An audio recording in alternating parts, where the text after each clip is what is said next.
We haven't played this in a while, but it is time for us to go ahead and get with going here.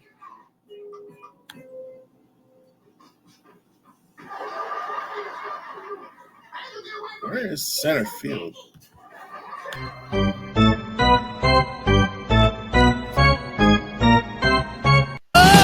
me in cold. I'm ready to play. So it is time once again. It is Memorial Day, post Memorial Day. So I always look at sports like in 3 cycles growing up. So once you get to September to January, that's obviously football season, NFL, college football, etc. That football takes over from the fall, from all the way to the end of the year, about till we get to the Super Bowl. So after the Super Bowl is over, so then we get to like post Super Bowl, May, et cetera, et cetera. Time for basketball, college basketball, NBA. We're still in the finals, whatever.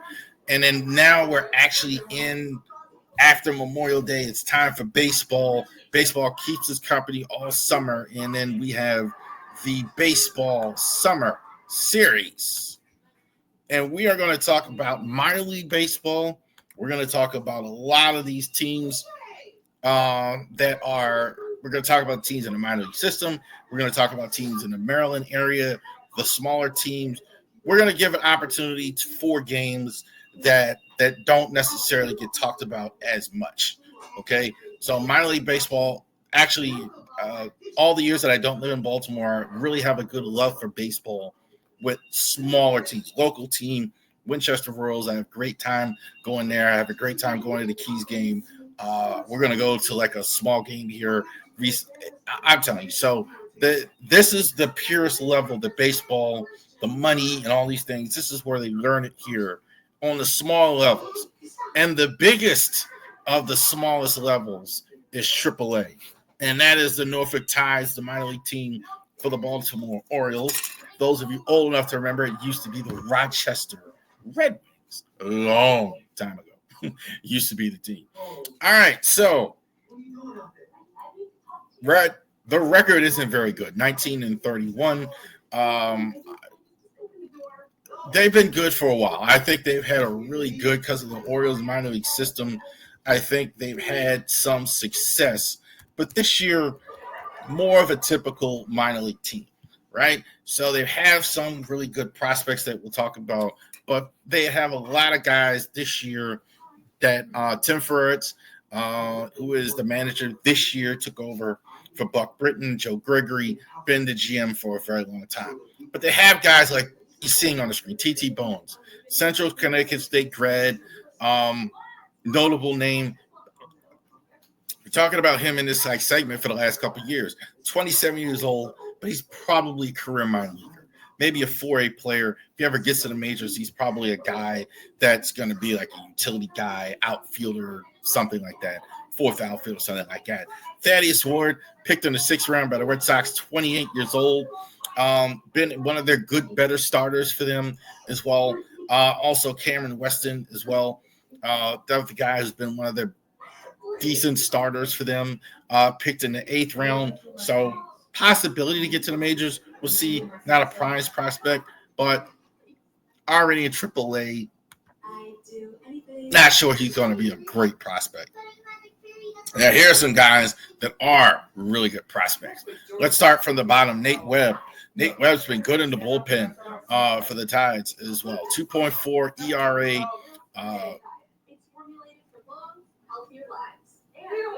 I'm sorry, get back on the screen. 2.4 ERA, 0-1. So I think definitely he's a name that I think you can look at as far as some bullpen help this year. We've kind of already seen Brandon Young. He has been really good in the minors. He's a little older, I think. I'm not sure that's right, 25, 26 years old. But he's been really good in the minors. Interesting to see what happens the rest of the way. Good news on Bradish possibly coming back later in the year. But interesting to see how that goes as well. Jed Fabian's kind of the bloom off the rose a little bit with Jed Fabian. Great defensive player. I think that hasn't changed. Great defensively. Definitely up at AAA. Offensively, hasn't done quite as well going up to the higher levels. And I think that's going to be an issue. But I think Fabian with the glove, I think he'll be fine. I think but I'm looking at him now. He's kind of maybe thinking as well as he was doing in A and Double A that he would be a starter. I don't know if he's an MLB starter at this point, but defensively, fourth outfielder, I think is definitely possible for him. Kobe Mayo, I think, is one of the better prospects in all of baseball. Still has been set down twice now at this point. Really tearing the cover off the ball as far as hitting the long ball in AAA. I think he's got a bit of a hitch in his swing, and I do think his defense at third has improved some. Really bad for a while, but he has looked better when I have seen him. Probably he's going to play at first if they do start move people at the deadline and Mountcastle. We'll see. That's that. Dylan Beavers, I've always liked Dylan Beavers. I stand on that. Dylan Beavers, I think, is hitting 303. All he does is hit at every level, steal a lot of bases every level. I think Dylan Beavers is just about as good of a prospect as Enrique Bradfield that they're really, really high on. I think I'm kind of hearing maybe he's a corner outfielder, but he's probably he's a corner outfielder. I think he can play center no matter where you put him. But two excellent defensive prospects when you talk about Fabian and Beavers. Daniel Mushin is kind of more when I'm talking about a good 4A player, right? Very good in spring training. He probably could play in the majors for somewhere. I mean, I don't have any doubt about it. You're looking at it. 4 home runs, 33 RBIs, 275 average. He's been hitting at the top of the order. Him as shortstop, he's been playing a lot of second base for him. And I think the coup de grace, as they say, Sam Basayo, the number one prospect in the Orioles organization, 20 years old, already in AAA. I think he's probably going to see a cup of coffee at least in 2025. I think Basayo, is definitely – where does he play? I don't know. I don't know. I'm pretty sure at this point that they're going to do – and they haven't addressed this, but I'm pretty sure at this point they're going to play him in the majors along with Adley Rutschman somehow. But there you go. Right. So Masson now is actually going to have some games, and so you can definitely check it out as well. So the 2025 Baseball Summer Series is here. We're going to talk a lot about the MLB, a lot of the teams of the minor leagues, a lot of the players you're going to be seeing coming up to the majors. So definitely check it out. Put me in cold. I'm ready to play. So definitely check that out. Baseball Summer. Next week we're going to go ahead and we're going to go talk about no longer the Bowie Base Box, the Chesapeake Base Box. We're going to talk a little bit also, too, when we get to Chesapeake and Aberdeen, the businesses going on in both of those places, some changes that are going on in the business. So definitely we're going to go over that. And obviously some of the best prospects and obviously in our system are there. We're going to recap it. The month of May, not very good, obviously, for your Baltimore Orioles. But we're here. Signs of life. Signs of life. A long losing streak that we had. A lot of us know about that. But signs of life. They won 3 in a row this week. They came close. I'm looking at it right now. 6-4 tonight as well. Some signs of coming around. Some better pitch games here. So showing some signs, trying to be positive. Record isn't very good. We all know 19-35 and going into the night. 1 of 4 of their last 10. That includes winning 3 in a row earlier this week. Not good. Easily in last place. Not nearly in first. Definitely 15 games out of first, which is an improvement. Obviously, there's two. And when you talk about the batting order, there is 2 guys that we're really happy about. One of them is Jackson Holiday. Jackson Holiday is growing right before us. This is kind of what we expected last year. Jackson Holiday is hitting about 270. You're seeing now consistent production, hitting off to a bit of a slow start. No question about it. He's been your leadoff guy.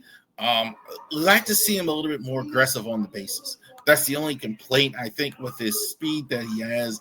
Like to see him a little bit more aggressive there. But he's really good. Gunnar hasn't been great. I think he's been good, but I think still Gunner's about 250 now, picking up some steam. But it seems like every time we're going to get a real Gunner roll, he kind of goes 0 for 8 like a couple times. So Gunner is like to see a little more from Gunner here as well. But it, again, seems like it's coming. Adley's struggling as far as just for average. He just is. He's just not. It looks like he's chasing pitches. It doesn't look like he's fundamentally sound at the plate. They need him to be better than what he's been. I think there's no metric where I can call Adley the best catcher in baseball by any stretch of the imagination at this point as well. I do think the potential's there. I don't think we're ready to throw dirt on anything like that. I don't, and I'm also not mad at people that want him to be hitting lower in the order. I'm not mad at that. I mean, he's hitting 208. I'm not mad at that. The other bright spot we talked about Jackson Holiday is Ryan O'Hearn. Ryan O'Hearn, I think, is the bright spot. I think he is the guy. He's the most valuable Oriole, and it's not close right now. I think Ryan O'Hearn's hitting over 330. He hit a home run, 3 home runs last night. Offensively, he has been the consistent production in the Orioles lineup all season long. I think there's no question about it. He's been your most consistent guy as well. Emmanuel Rivera. Nobody's really talking about why they sent Kobe Mayo to AAA, even though the people want to see him. Emmanuel Rivera has played well, as quiet as it's kept. Now, I know he's not the future of the franchise or anything like that. I'm not denying that, but he is hitting 259, slugging percentage almost around 300. So he is doing better than Mayo, who really struggled there as well. So he is playing DH. They're moving a lot of these guys around as well. Kerstad, I think the clock is starting to tick. He hasn't really played well. He did have the one good game in Boston, but he's hitting now, I think, below Mendoza. He's not really good defensively. Terrible defensive play in the game last night. He's getting a shot. I think only because of injuries, but he's getting a shot. It'll be interesting to see. But I think a lot of it because of so many guys have been on the shelf. O'Neal's been on the shelf. Romano's on the shelf. And Colton Cowser could be coming back. Could be coming back soon. So we will see about that. But he's got to start showing something. They're giving you a shot, man. You gotta do better than 200. Same with Mountcastle and Mullins. Mullins, I think, was out of the lineup for a couple of days. They're just putting to put these guys in order. Mullins are just putting wherever guys are hot. Holiday, Gunner, Adley, O'Hearn have been at the top, and then it's been whatever after that. Could be traded. The rumor was he was already traded to Philly. That turned out he's still there in the lineup. Mountie, same.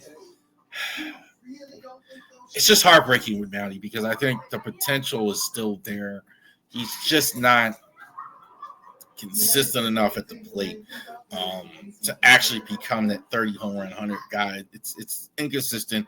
Clearly, they're not going to extend him. I think it's only a matter of time before they actually move on from Mountie. And Urias, he's been playing typical Urias contribution. I put that last month. That's the same. I think he's probably playing more because of the injuries, but he's going to give you something. I think that's why the managers actually like him. Injuries and bench, I might have missed a few here, but Grayson Rodriguez still on a 60-day DL. Colton Cowser is rehabbing in Aberdeen, so he should be back very shortly. Wells, I haven't heard anything on as well. O'Neill, still injured. Westy is not quite ready yet. I think we're talking about Michael Eyes said possibly June. Sanchez is still on the DL. Word is Bradish might be getting around him up, trying to ready for the stretch run. On the bench, Jorge Mateo not playing much at all, except for injuries. Dylan Carlson hitting less than 200, but I think off to a good start. Romero, I think with the injury and Suarez still on the IL, probably if he pitches again August. It'll be a while before he actually goes out there. Excuse me. Like I said, a lot going on this year as well. Eflin, not great the last start. Still probably your number one pitcher as well. Dean Kramer has been Dean Kramer. It's been good. It's been bad. So used to say that about Kyle Bradish. You get good Dean, you get bad Dean, you get something. Right, he was fantastic in this last start. I thought he was great, and then after that, he was stock consistent. He's a 500 pitcher. I think that's what he's going to be at this point. Sagano not helping him as much in the win-loss column, but he's been good every time. Decent start. Not good at the start, though. They're getting behind in games. The last couple of games he's pitched, even though it's kind of evened out overall as far as that goes, but. No problems with Sagano. Could he be dealt? I don't know. K. Povich, I don't know if he stays in the rotation with the way Trevor Rogers pitched the best game I saw by Oriole pitcher, Oriole starter at least, all season long. Terrific. I'm thinking he stays in the rotation as well. They may send Povich down and have Charlie Morton, who was good in his last start, even though I haven't listed here in the bullpen. He's been back and forth. Most of the month he was in the bullpen. Batista, I thought, was good in his last outing. He struggled a bit. I'm not overly worried yet. Dominguez, I think, again, not consistent. I don't know why you keep putting Greg Soto in high leverage situations. I don't understand. Every time they have a high leverage situation, I'm seeing Greg Soto. And he keeps giving up hits. So I'm not understanding that, but as well, he's there. Charlie Mort, Yadier Cano, game on Monday. Exactly how I want to see it go.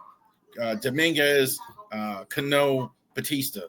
That's the 9, 7, 8, 9. If they can do that the rest of the year, they can actually have some more success. Cano, inconsistently. I think the ERA looks worse than what it's been. But, I think numbers do speak for themselves. He struggled a little bit lately. Morton, I thought, was terrific in his last start. So it only took us to Memorial Day to get a good start from Charlie Morton. 0-7, 1-7. Good for you, Charlie. Not any good. Keegan Aiken, I think, slipping a bit. I still kind of think he's underutilized. They're not using him. Barker's ERA has been up a bit, but he's definitely been your best left-hander for sure. And Bowman, I think, has been back up and down. He's here now. He's on there. I would be remiss. Kalao Perez, they did go ahead and release. If you're looking for him, he's gone definitely for the Orioles. There you go. It's been like this. The Adams family, I don't know, man. It's. I want to say good things, but like they're just not developing their guys. You see flashes of it at times, but just not enough to be consistent as well. Orioles reports. We're gonna go ahead and knock this out. We just talked about it a little bit. Kyle designated Kalao Perez. So this was a guy. If you talk about the season in 2023, was really one of the better arms they had. Really was really solid even last year. Not quite as good, but he's just been getting blasted. So they went ahead and did that, designated him for assignment. And in return, Trevor Rogers for Norfolk. So he pitched one of the games of the doubleheader. I thought it was the best pitching performance of the season. So why was he returning to Norfolk? He was always going to return to Norfolk because he was the 27th man. Do you allow a 27th man? We have a doubleheader in 2 games. They allow you to take some of your 40 minutes roster and bring them up and start them. So they went ahead and immediately sent him down. I can't imagine that they're not sending him back to the mound in a couple days. We haven't seen that yet, though, so we don't know. Cooper Hemmel signed a 1-day contract and go ahead and designated Taryn Vabra for assignments. So we'll get to that. So the very next day, they signed Chadwick Tom to Norfolk and designated Cooper Humble for assignment. I don't think he played 1 game. They had a video of him walking through the warehouse and then seeing everything, and then they immediately sent him away. So, yeah. Top is here, third catcher, basically because of the Adley injury. I think they weren't sure if Adley was going to be out for a while. He did play today, so I think they were a little worried about that. So that was something, but they did go ahead and they're keeping 3 catches. Maverick Henley has not been hitting. I know he seems to be popular with a lot of guys, but Maverick Henley is hitting, I think, 71, not even 100. So I think that's another reason why I have another catcher here as well. Colton Cowser Colton Cowser has started his minor league and rehab assignment in Aberdeen on last Wednesday. So Cowser hit a home run. I think he's been doing well. And he's going to be back, I think, sooner rather than later as well. I think Cowser, I do think, is going to be pretty soon here the right fielder again for the Orioles here as well. So definitely keep that in mind. You're definitely going to have Cowser as well there as well. So let's get this in here. Okay, I got it.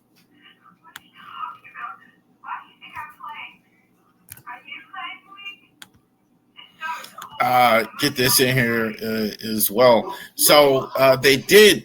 Matt Bowman has been up and down. Another guy who didn't stay long, Vladimir Rolando, optioned back to Norfolk. So they did go ahead and bring him up. Now he has again been sent down. So the back end of the bullpen, they kind of don't know what to do, in my opinion. I think like they're just trying things. I think the biggest problem with the bullpen is that you're not getting good starts. So once you start getting good starts, you can start doing something with the bullpen because you're just chewing them up. You're just chewing them up. And so this is why that's the old baseball term, because that's why you're seeing guys go up and down, not playing well. You're seeing all that stuff, why you're seeing guys go up and down. This is why I think even the Mount and some guys have been inconsistent. They're pitching too many games or not, you can't really get a timeline for them and all that, etc. So that's what I kind of think is going on there as well. Vavra, we mentioned him that he went ahead and gets sent down, and he did go ahead and get sent down. So he accepted the assignment to Norfolk there full time as well. What's going on this week? What's going on this week? The White Sox, I'm not going to do hot and not. The White Sox are going to come into Camden Yard. Look, you can't win this series. You got some problems. This is a series you're supposed to win. On the opposite end, the Mariners, I think, might be the best team in the entire AL as well. So definitely check that out. The best team in the entire AL. And player of the week, I'd like to say someone else besides Ryan O'Hearn, but Ryan O'Hearn, I think, was the best player the Orioles have had all season long. I think he was great again this week. they're not helping him enough. I mean, Holiday's kind of come along, Gunner, Adley kind of stuck in like this, a lot of other injuries. So Calvary may be coming, but definitely shout out to Ryan O'Hearn. I'm definitely going to give him Player of the Week. Thank you very much, everybody. We hope you had a good time here. Definitely check us out next week for our Ravery Sports podcast and every week here on the Ravery Sports YouTube page, Twitter page, and also on Driving to the Top Productions. Thank you. You have a great rest of your day.